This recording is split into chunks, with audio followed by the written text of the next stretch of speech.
How's it going, everyone? Dave Brown here with the New Populist. Thank you for joining me.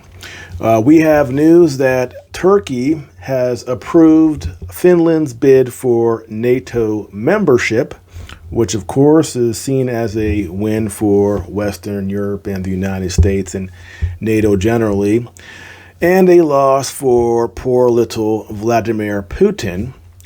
And what's interesting is that Turkey, their president, Erdogan, is a very crafty fellow. I would say that he's not trustworthy or dishonest, but considering politicians in general, that really isn't saying much. But him in particular, he is a very, very shifty guy. And part of that has to do with Turkey's geographical location. They're part of NATO, they're part of the EU, but they're also halfway into Asia, and their politics are different. They're not quite a European-style country. They're sort of, again, have one foot on either side of that divide between Europe and Asia. And Erdogan's relationship with Putin has generally been decent. When there was that attempted coup a few years back, it is speculated that Putin was assisting Erdogan with this coup, and that it was a fake coup in order for certain dissidents to be crushed. We don't know for sure. That's just speculation. But here they are approving Finland's bid to become a NATO member. Now, the West is going to say this is a big deal.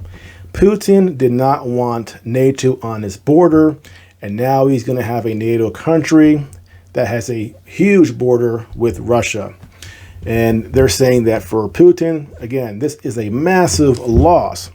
The question is, what does this really mean? And in the context of what's going on with Ukraine. Now, Ukraine also has a border with Russia. And there's two other countries that actually are members of NATO that border Russia. So why was Ukraine a problem, but not these countries? And will Finland be a problem? What is the difference? Well, the first thing to point out is that Finland's population is 5.5 million people, and their current active military, the size of the military, is only 24,000 individuals. So that is a drop in the bucket. Now, when you join NATO, they want you as a guide to spend 2% of your GDP on the military. And the GDP for Finland is 297 billion. And currently, they're spending almost 2% of their GDP on the military. So they've already met that guideline there of 2%. So the question is, what exactly is their membership going to mean if they're so small and they have a tiny military and they're already making the proper expenditures on defense? Well, I guess Article 5, if Russia were to attack them, that means other NATO members would be obligated to come to their backup. But again, why would Russia need to invade Finland? How is Ukraine different than Finland? And that's the main thing. Ukraine has a sizable Russian-speaking population.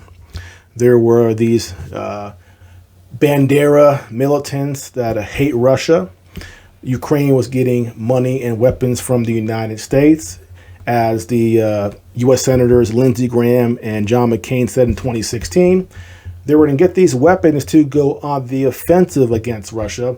They wanted at some point to clear out the Donbass, where you have the two republics or the two states not cooperating with the government in Kiev after the Maidan Revolution. So the situation in Ukraine was much different than Finland and then the two other countries that border Russia that are already NATO members, those being, I think, Lithuania and Latvia. There's three there, Estonia too, but I think one of them only borders Belarus and not Russia, and I got confused, so forgive me for that.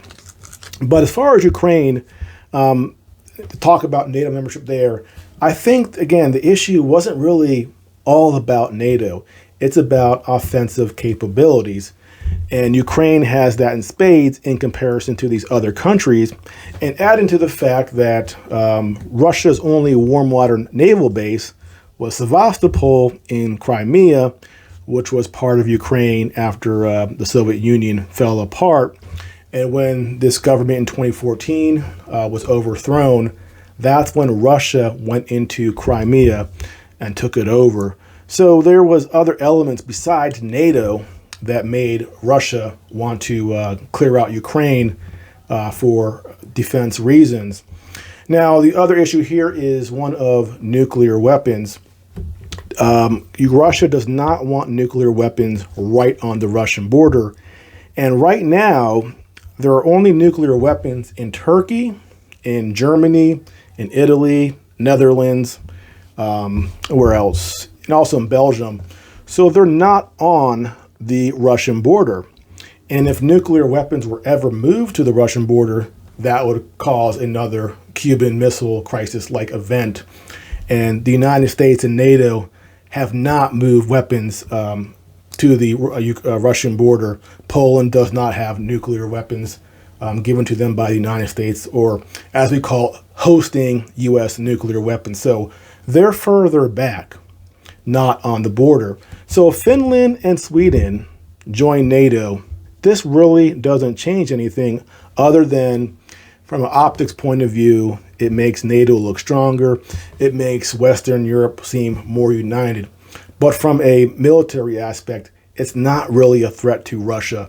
And as long as Finland does not host any nuclear weapons or any other weapon systems that could threaten Moscow or St. Petersburg, while Russia might be annoyed, I don't think they're necessarily going to do anything about it. And it won't change what's happening in Ukraine right now. So this is more of one of those victories on paper, but in reality, it doesn't change Russian security issues. It doesn't really threaten Russia other than giving NATO this on paper win with their surrounding of Russia with NATO countries.